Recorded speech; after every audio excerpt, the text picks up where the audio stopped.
Aloha and shalom, saints of the Most High God. God bless each and every one of you. Thank you for joining me again as I share a prophetic dream that I had. I guess it's been about, I guess it's going on 3.5, 4 days now since I had it. And today is March, I believe it's March 4th. I think it's the 4th.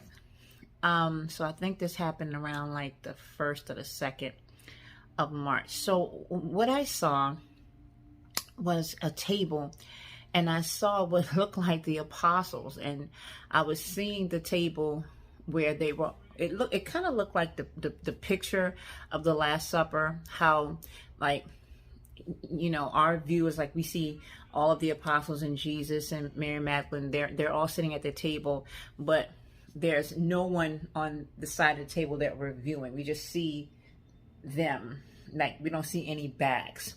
So it looked like I was observing this table, but it was from the middle part of the table, not where you could see everyone's faces, but like from the table down.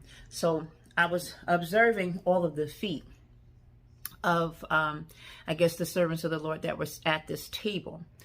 And in front of the table, I remember I saw like dogs, and for whatever reason I knew they were female dogs. And they were eating crumbs, like little crumbs that was falling off the edge of the table. Almost, I feel like I saw one person that was at the table. I could see their hand kind of brushing, like how you would clear like little crumbs off of something, off a desk or something. It was kind of like that. And little teeny crumbs were falling, and they were like, you know, eating just the crumbs. I mean, literal crumbs. And a little bit in front of that, I saw some other dogs, and they were short-haired dogs, kind of like what you would see like pit bulls or dogs that don't really have like shedding issues, like really low hair, short-haired dogs.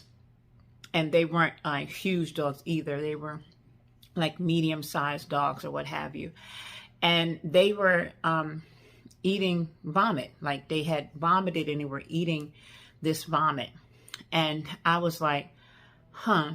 And I remember when I was watching the stream, I was like, I knew I was being shown something, and then I could hear they will eat the vile words that they spoke against, you know, I guess Father's children. You know, I know I was one of the people that the Lord was talking to in a dream. They're going to eat the vile words that they spoke against you.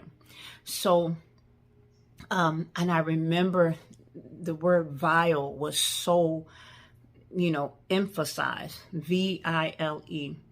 And the reason why I'm sharing this is because I felt so strongly in my spirit that I needed to like share this vision that I saw publicly, because I believe it's going to release something on many of your lives.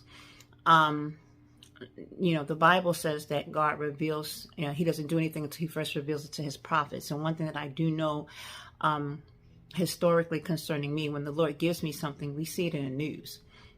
That being said, on today, I was looking at an application called Newsbreak, and I saw that the president of the United States, Donald J. Trump, that the U.S. Supreme Court has stated that he has to be placed back on the ballots of the states that removed him for the primaries that are coming up. And I believe Super Tuesday is on tomorrow, and I believe that's when many states vote. I also saw a headline that said Fannie Willis, and this is the Georgia, I guess it's the district attorney of Fulton County, I believe. She has a RICO case against the president and some other people involving, you know, some election interference charges that she's decided to, you know, lead in charging the president, you know, with a crime involving election interference or whatever. And what I saw was that the news headline said that some vile emails or text messages, and she was involved in it, were going to be, you know, shared, or they had been shared or something like that. but the word vile was in it. And I was like, wow, and I have a scribe. So the scribe knows, Laura is a scribe when I have these trances and I go into them, and she can bear witness that this was after the fact, the word vile.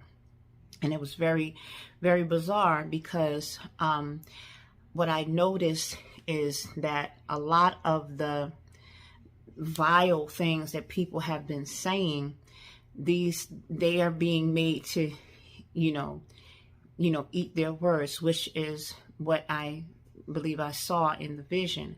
I saw dogs, female dogs, eating crumbs off of the table of, it looked like the saints, the disciples of God. They were eating crumbs, and the other dogs were eating their vomit. And so we know when we break those things down prophetically, when you're vomiting up things that you've eaten, is that you're going to have to eat these vile words. So usually things are spit up that are not good for you, that your body has rejected or whatever.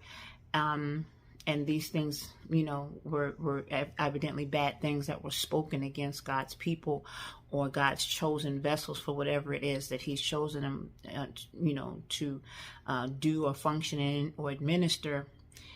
People have spoken very vile things, and this was not what God wanted you to do. And so that's going to be eating of the words. And when you have to eat your words, when we went and dived a little bit deeper into understanding what that phrase means, it means that you're going to be in a position where you are forced to admit that you were wrong. Things are going to come out that are going to make you reevaluate what you have spoken. And some of these things you've spoken are so egregious, so vile that they're vomitous. But you're going to have to eat that stuff that you vomited up, that those vile words, those wicked things, those evil things. And when we looked up what vile meant biblically, V-I-L-E, it meant being mean, being hateful, being saying disgusting, abhorrent things, this, that, and the other. So this is all in alignment with what I saw in the vision. So I'm hoping that this blesses many of you to know that God is vindicating many of you. And the power that those that spoke ill about you, that spoke vile things about you, their power is being snatched from them. The very things that they accused you of, lied on you about, those vile things that were said, these things are kind of applicable to them. And I've been seeing a lot of this. And even if we look at the example of Fannie Willis, she is trying to bring charges against Donald Trump, arrest him, lock him up, accuse him of being dishonest. And everything that she accused him of, it looks like she's been involved in these things. Another example, the gossiping church exposer, he calls himself. I don't really want to call his name. But he's been, the whole scandal has been floating around. But he spoke some very vile things about Bishop T.D. Jakes, and my job is not to say whether they were true or not true or any of that. That's not my position. My position is he has spoken some things, and the very things that he has spoken, it's coming out that he has done the things that he's causing everyone to deflect and look over there so that they don't look at him. And he has done some very vile things, spoken some very vile things. And now a lot of people have joined bandwagons and saying things. And now that they're seeing that the person that they've been supporting and everything like that, the things that he's done, they have to now say, what about this person? So this is what I'm trying to say. And this is just examples of what I believe the Lord is sharing with us, that a lot of us are going to be in a situation where we're being vindicated from things we simply could not defend ourselves from. lies, fabrications, when people take just enough information about you and mix it with lies to get people to believe. Those are the very difficult things to defend, where you really have to wait for God to, come in and deliver you from this. And this is a form of deliverance that's coming out right now. This vile spirit, this mean spirit, this hateful spirit, it's going to go after the person now that it's conjured, because God has literally said you can't touch these. You might have done your best to destroy them, but your best is never good enough. And when it comes to trying to trump God, your arms are not long enough, strong enough, nothing to box with God. So in that, I also want to share that as this power shift this is taking place, it's very important for us to understand, like, even as for example, as Mr. Trump is being put back into office, I am going to share a link in the description of this video from the fall of 2020, where the Lord had allowed us to share a vision that I had called it was like I saw Punkwood, and it was I believe the video was called Punks in the Pulpit.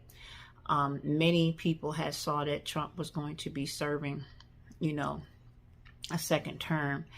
We didn't hear that. What I heard was Trump would serve more than one term, and that could mean, a lot of things, but that's what I heard. That's what I shared. And I never backed down from that. But I know when it appeared that the installation of Mr. Biden had taken place, a lot of people decided to speak ill of us, call us false or whatever. But God speaks, and he does not change. And what Father said is what he said. He said that Trump will serve more than one term. And I think it's very historic that Trump has not backed down from his political position. And this is historic that, he has been in a situation where he's been charged with crimes in and out of court. He hasn't even really been president, all of the debates necessary, to win, the hearts of voters, but he is killing it. And in many states that he has not had the opportunity to even campaign in, but he's winning. And these primaries are going to reveal that God did speak to us, and we did not turn away. There were a lot of people that backed down, had apologized, that fell, to the voices of man, and they, switched up. And despite what it looked like, what it felt like, what it seemed like, what anything, God did say this to us, and we stand by it, and we still do. And so that video is in the description. It's called Punks in the Pulpit, and it was really talking about the prophets of God that they didn't stand. And when the storm came, no matter what it looked like, they didn't stand. They backed down. And it's those of us that are, we don't have like the big audience, big voice. Me personally, I like being able to be myself. It's too much people pleasing taking place in the body of Christ, and they're getting to the point where they're not able to be their authentic self. They have to be the illusion or the idea of what someone else's interpretation of holiness is. And just like I refuse to back down from what God told me, I know God said that he made us in his image, means that we are unique. Each one of us has a different personality. We're just different, and we're not supposed to be, like in what someone else is. We're not a copycat, And I don't know a better way to say that. And I don't mean that in a very abusive way. I don't agree with many people that are, I don't care what you think. I'm going to do what God did. If you do it without love and you condition your mind to think that it's okay to talk to people, for me, I can see your hurt. I can see your rejection. I can see your pain. I can see your insecurity. When you treat people bad, it's a reflection of what's going on inside of you, period. And so I refuse to lend myself to fall under a prophetic voice or prophetess's voice that speaks to me with anything less than the love of Christ. God doesn't talk to me like that. Jesus doesn't reveal himself like that to me. And I think many of you are so used to being abused by some of these prophets and prophetesses that think that they're Elijah, and they're not. And think that they can operate a certain way, and God hasn't finished humbling them. I do believe you have to have thick skin when it comes to dealing with people that can be very mean and vile. But at the same time, you cannot allow other people to change you into, what they are, which is vile. And there's no excuse. There's no smooth, come back with words, anything to make that right. Either you have a heart that's full of love, and love has a character, and love is more than just words. Many of you are under the sound of someone that talks to you like you're crap, and you have Stockholm syndrome when you're just in love with your abuser, and you're in love with people that are just as vile as you are until their gun is angled at you, or pointed at you. So with that being said, I want us to understand, as this power shift, as the Father is dealing with the vindication and the deliverance from the vile person, the mean man, and this is in Psalms, the mean man, the vile man, the violent man. You want to understand that as they're being stripped of their illusion of power, when the power gets in your hand, and I want to stress this, I need all of you that understand a voice that allow me to shepherd them in some capacity. I need you not listen to mama. I need you not to pick up a spirit of revenge. The reason being is God is dealing with this, and it doesn't matter whether they did it first or you did it second. If God is dealing with this right now, this spirit of vileness, this meanness, this treachery, this until Father's finished dealing with this, if you engage in it in any way, shape, fashion, form, you're going to get hit by it. And sweethearts, I don't want you to get hit by it. I love each and every one of you, and I want you to be wise. God does not need us to be vile, mean, disgusting, heartless, debased. You know what I mean? He doesn't need us to do that. He needs us to operate in Christ's love, because there's nothing like watching, someone that you thought you wanted to see go down, when you actually see what that looks like. If you have Christ inside of you, that's not something that will bring you pleasure. And it reveals who you belong to if you take pleasure in that. I've had people that have devastated me, like tremendously, and God has protected me and shielded me and placed me in the hands of some really amazing people that were able to love me when I wasn't able to think or understand what was going on around me. And now that I'm in a place where I'm better, and I'm watching, I've had an opportunity to see some of the people that were being vile towards me. Some of them on drugs really bad. Some of them have lost their minds.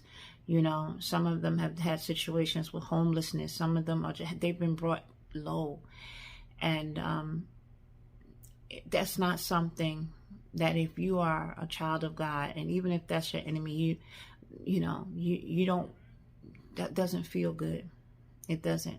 And I don't think any of us really want to take up a heart like that. We want to be reflections of God and not reflections of Satan. And our character speaks much louder than the vile man. if we are of the Lord, there's nothing on the outside that can change what we are. And we are Christ's children. We are the King's kids.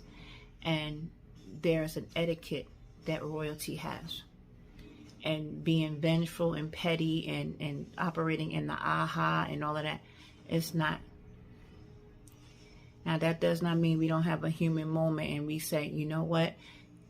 This is why you don't do this. This is why this is happening to you. That's how wisdom talks. Wisdom says, when you don't listen and I'm crying out in the street, I will laugh at your calamity. You know, when you being hard-headed, you know, I'm not talking about when we have those initial emotions, but, you know, when you watching somebody, you know, waste away from like HIV and everything like that, after you've been telling them, you know, that they shouldn't be living a certain lifestyle, but they didn't listen because they were getting away with it. And that's what a lot of these vile people have been doing. They've been getting away with things, and they've been getting away with it so long that they've operated as a god and decided to take the lives of others, or to compromise the lives of others, or to negatively impact the lives of others. And God protects his children, and he's only going to let them go but so far before his grace, you know, he removes the restrainer, their protection, and allows them to eat their vomit, to eat what they've made, to lay in the bed that they've made, to fall in the pit that they've dug. These are all analogies of what we are witnessing right now. And this is not something that just is, you know, concerning the examples that I've used. This is many of you are going to be delivered from the vile man or the vile woman or the vile situation, and they will eat their vomit. And prophetically, they will eat those vile words. And those words are so nasty that they're not even going to be able to stomach it, but that's the only food that they're going to have. In order to be delivered from what they've brought upon themselves, they're going to have to admit they're wrong. They're going to have to confess what they've done. It's going to be that bad. So, saints, this is what I wanted to share, and I hope this blesses you. Again, this vision was very, very powerful, and I believe it says a lot. I just got through talking about in Ecclesiasticus and the Book of Sirach. Some of you have it in the Message version of the Bible, or the Cepher, or the Ethiopian, the original Bible before books were removed, or the Vatican went through their assessment of what should and shouldn't be in there. The female dogs are called bitches, and bitches biblically, when it's talking about the woman, it's talking about the rebellious woman, the self-willed woman. You understand? And they all are forms of witchcraft. These are witches. So if you don't understand that, these witches and these people that are doing it, they can't even eat unless you're at the table. You have the meal, you have the good food. They're around the table. They don't eat unless you wipe the scraps off the table. They have no idea what's really on. They can't see what you can see. But you have been placed at a table where you will see the punishment of the wicked. You will see the dogs. You will see them lapping their own vomit. And it's very unfortunate. But what I did see is that they were made low. They were at the feet. I could see the feet of the people of God at this table, and these dogs were made low. So this is a very, very, very powerful prophetic vision that I saw, and it is screaming deliverance for so many of you. So I hope this message blesses you. I pray this message blesses you, and be encouraged. God got you all day long, on period.